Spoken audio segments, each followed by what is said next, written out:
नमस्कार, मैं मोनिका राणा। ये है हिमाचल 365 और आप देख रहे हैं हिलक्विस्ट न्यूज चैनल। चलिए शुरू करते हैं आज की खबरों के साथ।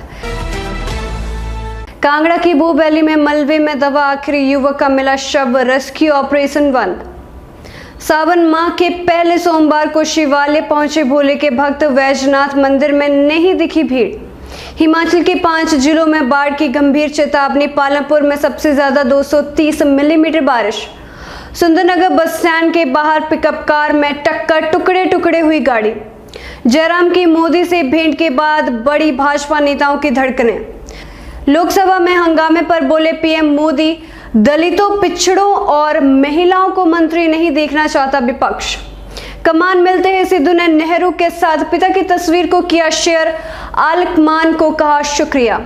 विपक्षी दलों के हंगामे के चलते राज्यसभा की कार्यवाही कल तक के लिए स्थगित।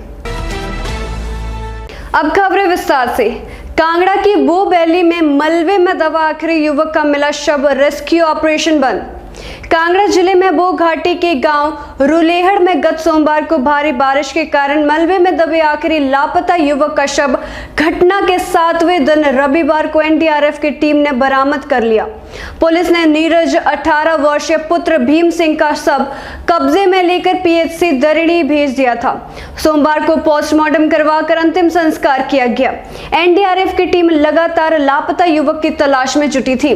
रविवार को पोकलेन मशीन की मदद से वहां से मलबे को हटाया जा रहा था कि इस दौरान युवक का शव तलाश लिया गया। मलबे से 10 शव निकाले गए जबकि 5 सुरक्षित रेस्क्यू किए गए। इसके साथ ही रेस्क्यू ऑपरेशन भी रविवार को खत्म हो गया। सावन माह के पहले सोमवार को शिवालय पहुंचे भोले के भक्त, बैजनाथ मंदिर में नहीं दिखी भीड़। सावन के पहले सोमवार को प्रदेश के शिवालयों में सुबह से ही भक्तों का तांता लगा रहा। श्रद्धालुओं ने शिव भगवान की पूजा अर्चना कर उनका आशीर्वाद प्राप्त किया, वो अपने परिवार की खुशहाली की कामना की। बता दें कि सावन भगवान शंकर का महीना माना जाता है। श्रावण मास में पूजा अर्चना से शिव शीघ्र प्रसन्न होते हैं। पवित्र श्रावण मास के पहले सोमवार को लेकर सोलन के प्राचीन शिव मंदिर जटोली, शिव गुफा, मुरारे मार्केट शिव मंदिर में श्रद्धालु बाबा भोले के रंग में रंगे नजर आए। शिव भक्तों द्वारा बेलपत्र, भांग, धतूरा, दूध व गंगा जल से भोले बाबा का अभिषेक किया। उधर विश्व विख्यात ऐतिहासिक शिव मंदिर वैजनाथ में सैकड़ों सालों बाद ऐसा मौका भी आया है जब शिवालय सूना पड़ा था। सावन माह के प्रथम सोमवार को शिव मंदिर के भक्तों का आगमन न के बराबर रहा। मंदिर के द्वार तो सुबह 4 बजे ही खोल दिए गए थे, मगर लगातार 2 दिन से हो रही भारी बारिश व कोरोना के खौफ से शिव भक्त मंदिर नहीं पहुंचे। हिमाचल के 5 जिलों में बाढ़ की गंभीर चेतावनी, पालमपुर में सबसे ज्यादा 230 मिलीमीटर बारिश। हिमाचल प्रदेश में रेड अलर्ट के बीच रविवार रात से सोमवार दोपहर तक पालमपुर में सबसे ज्यादा 230 मिलीमीटर बारिश हुई है। Dehra Gopipur 185 millimetre, Sujanpur Tihri 156 millimetre, Jogindernagar 112 millimetre, Bilaspur 104 millimetre, Baijnath 90 millimetre, Hamirpur 77 millimetre, Una 70 millimetre, Dharamshala 64 millimetre, Kangra 59 millimetre, Mandi 50 millimetre और डलहौजी में 32 मिलीमीटर बारिश दर्ज की गई है। मौसम विज्ञान केंद्र शिमला ने मंगलवार सुबह 5:30 बजे तक के लिए चंबा, कांगड़ा, मंडी, हमीरपुर और कुल्लू जिले में बाढ़ आने की गंभीर चेतावनी जारी की है। मंगलवार के लिए ऑरेंज अलर्ट जारी किया गया है। प्रदेश में सोमवार को हुई भारी बारिश ने कहर बरपाया है। भूस्खलन के कारण प्रदेश में कई सड़कें बंद हो गई हैं। नदी नाले उफान पर हैं। चंबा जिले में एक कार भूस्खलन की चपेट में आने से रावी नदी में समा गई। कार में एक ही परिवार के 3 लोग सवार थे। पुलिस ने स्थानीय लोगों के साथ मिलकर बचाव अभियान चला रखा है। अभी एक महिला का शव बरामद हुआ है, अन्य 2 की तलाश जारी है। सुंदरनगर बस स्टैंड के बाहर पिकअप कार में टक्कर, टुकड़े टुकड़े हुई गाड़ी। बारिश से सड़कों पर वाहन चालकों की लापरवाही के कारण सड़क हादसे थमने का नाम नहीं ले रहे हैं और लगातार मामलों में इजाफा होता जा रहा है। ताजा मामले में चंडीगढ़ मनाली नेशनल हाईवे 21 पर सुंदरनगर बस स्टैंड के बाहर एक पिकअप और एक्सेंट कार के बीच जोरदार टक्कर हो गई। हादसा इतना भयंकर था कि जीप और कार के परखच्चे उड़ गए। हादसे में 3 लोग गंभीर रूप से घायल हो गए हैं, जिन्हें स्थानीय लोगों की सहायता से सिविल अस्पताल सुंदरनगर पहुंचाया, जहां उनका उपचार चल रहा है। जयराम की मोदी से भेंट के बाद बड़ी भाजपा नेताओं की धड़कनें।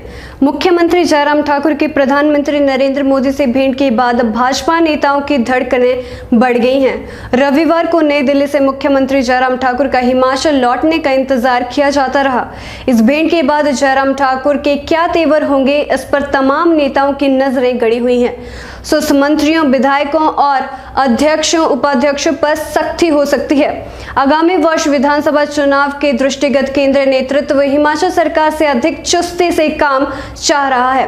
बेशक मुख्यमंत्री जयराम ठाकुर ने इस भेंट में हिमाचल प्रदेश में कोरोना की स्थिति के अलावा कई विकासात्मक परियोजनाओं के संबंध में प्रधानमंत्री नरेंद्र मोदी से बात की है, पर सूत्रों के अनुसार इस दौरान उन्होंने विभिन्न संगठनात्मक मुद्दों पर भी चर्चा की है। मोदी ने मंत्रियों और विधायकों की परफॉर्मेंस के बारे में भी जयराम ठाकुर से बात की है। लोकसभा में हंगामे पर बोले पीएम मोदी, दलितों, पिछड़ों और महिलाओं को मंत्री नहीं देखना चाहता विपक्ष। प्रधानमंत्री नरेंद्र मोदी की ओर से लोकसभा में मंत्रिपरिषद के नए सदस्यों का परिचय कराने के दौरान सोमवार को विपक्षी सदस्यों ने जमकर हंगामा किया। इसके बाद प्रधानमंत्री ने कांग्रेस समेत कुछ अन्य विपक्षी दलों को आड़े हाथ लेते हुए कहा कि कुछ लोगों को यह रास नहीं आ रहा है कि दलित, आदिवासी, ओबीसी और महिला मंत्रियों का यहां परिचय कराया जाए। संसद के मानसून सत्र के पहले दिन नए मंत्रियों का सदन में परिचय देने के लिए प्रधानमंत्री मोदी जैसे ही खड़े हुए, विपक्षी सदस्य हंगामा करने लगे। सदन में कांग्रेस समेत कुछ विपक्षी दलों के सदस्यों की नारेबाजी के बीच प्रधानमंत्री मोदी ने तंज कसते हुए कहा कि मैं सोच रहा था कि सदन में एक उत्साह का वातावरण होगा क्योंकि बड़ी संख्या में हमारी महिला सांसद मंत्री बनी हैं। आज खुशी का माहौल होगा कि आदिवासी साथी बड़ी संख्या में मंत्री बने हैं। प्रधानमंत्री मोदी ने कहा कि किसान परिवार और ग्रामीण परिवेश से आने वाले, सामाजिक और आर्थिक रूप से पिछड़े समाज से आने वालों को बड़ी संख्या में मंत्रिपरिषद में स्थान मिला है। उनके परिचय में खुशी होनी चाहिए थी। मोदी ने कहा कि दलित मंत्री बने, महिला मंत्री बने, ओबीसी मंत्री बने, किसान परिवारों के लोग मंत्री बने। शायद ये बात कुछ लोगों को रास नहीं आती, इसलिए वे उनका परिचय भी नहीं होने देते। उन्होंने अध्यक्ष से आग्रह किया कि मंत्रियों का परिचय हो गया समझा माना जाए। कमान मिलते ही सिद्धू ने नेहरू के साथ पिता की तस्वीर को किया शेयर, आलकमान को कहा शुक्रिया। पंजाब कांग्रेस के नवनियुक्त प्रधान नवजोत सिंह सिद्धू ने सोमवार को पार्टी हाईकमान का धन्यवाद किया और कहा कि मैं जीतेगा पंजाब मिशन को पूरा करने का काम करूंगा। सिद्धू ने कहा कि मैं कांग्रेस अध्यक्ष सोनिया गांधी, राहुल गांधी और प्रियंका गांधी वाड्रा का आभारी हूं कि उन्होंने मुझ पर विश्वास किया और मुझे यह महत्वपूर्ण जिम्मेदारी दी। सिद्धू ने कहा कि मैं पंजाब मॉडल और हाईकमान के 18 सूत्रीय एजेंडों के माध्यम से लोगों को सत्ता वापस देने के एक विनम्र पार्टी कार्यकर्ता के रूप में काम करूंगा और जीतेगा पंजाब के मिशन को पूरा करने के लिए पंजाब में कांग्रेस परिवार के हर सदस्य के साथ काम करूंगा। मेरी यात्रा अभी शुरू हुई है। इस दौरान उन्होंने अपने पिता को भी याद किया। उन्होंने कहा कि मेरे पिता ने समृद्धि, विशेषाधिकार और स्वतंत्रता को सभी के साथ साझा करने के लिए कांग्रेस कार्यकर्ता के तौर पर स्वतंत्रता संग्राम में हिस्सा लिया।